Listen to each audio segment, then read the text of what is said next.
Hey, good morning, everybody. Happy Monday today. Everything's starting off a little weaker today. If you were looking at the news over the weekend, you would not have expected crude oil to start off lower. Started off pretty much unchanged, but a little bit down. Has continued that way. We're down about $1.50, so nothing huge, but I think a lot of people in the grain industry were thinking that crude was going to explode higher again, which in turn would have grains peaking up again, and that's just not what happened. We opened up immediately last night. Crude was down a little bit, and grain just took off to the downside, especially soybeans, getting rid of some of that extra buying that took place last week, with the funds really jumping in last week on corn and soybeans, and just getting rid of a little bit of that here this morning. But let's start off with corn. Nothing crazy yet. Corn is down. This is May corn down 5 1/4 at 462. Still holding up above the 5 day that we see here. That was support last night. 5 day sitting at 461 and 1/8, with our low being 461 1/4 in the overnight session so far. So that will be the initial support level. Then you're going to want to watch this low here from Friday of 458 and a half.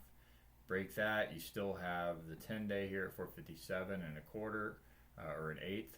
So, a lot of support up here, a lot of movement that could take place without this really turning into a downtrend, which is kind of what I would expect. I would expect that you're going to get a decent retracement here if things stay status quo, with where they're at today from the Iranian war standpoint. If we don't get any more huge jumps in oil, anytime oil is going to jump, though, this is going to reflect that. So you could have a retracement all the way down to this 445 level, and it wouldn't really change anything. If you look at a Fibonacci retracement here, we had this low here from back in January after the report. This swing high here from that huge Sunday night that we had. First level of Fibonacci retracement would be 457, so that would be a 38% retracement from the high.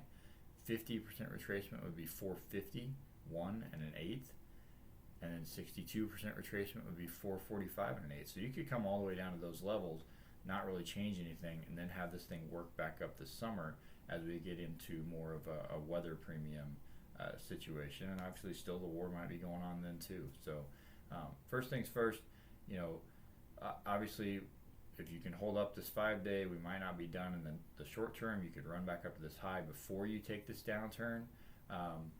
I do not think you're going to get above this high on this move of 476. Initial resistance I would look at this swing high here of 469 and a half, which was last Thursday. So I guess ultimately what I would tell you is we could be starting our down move right now as we go into March, April timeframe. We could still hold up here, find some more buying, try to challenge this high, and then find that down move. But I don't really expect us to take this into a place where we're going to be coming down back into these areas. I think we're going to find some of these retracement levels. It may take a month, it may take a while to work our way down to this stuff, and then we're going to shoot back up this summer as we get into more weather with the acres and things that we are going to end up with as we move forward. It was already going to be a situation where we needed to produce a decent amount of corn, and now if we do cut acres, and we'll learn that at the end of this month, weather is going to play an even bigger role. Okay, moving into soybeans, they are much uglier today as they were following oil, had a lot more premium in them. So we have already broken down through the 5 day today. May soybeans sitting down 34 and a half this morning at 1190 and 3/4. So we have sucked a lot of premium out of that right away. But as you can see, we still are in a pretty major uptrend. Obviously, if you can close below this 10 day, which we talked about this whole way up, then that's going to change things pretty quickly, and you might see some extra selling there. Same levels are true here. We've got the Fibonacci retracement from our low back here, January 2nd to our high here, 2 days ago, which would be last Thursday, of 1238 and 3/4. So first level would be 1167 and a half. And if you close here, I would say you might be running down to that level pretty quickly. First stop would be the 20 day here at 1179 and 8. That will change as we move forward. But then you've got 1167 and a half.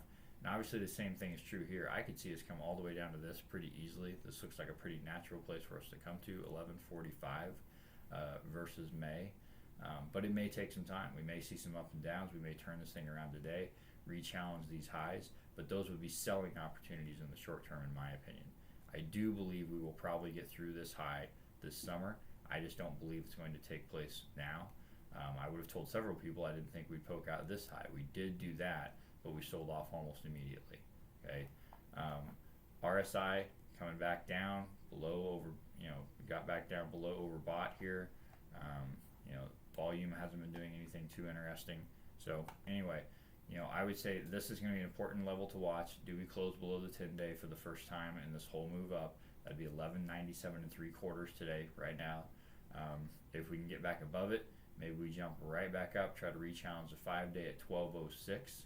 Okay, but this looks pretty weak to me overall. I think that's pretty obvious. We're down 35, but the close is going to be important. That 10-day, that's going to be the place to watch. All right, talk soon.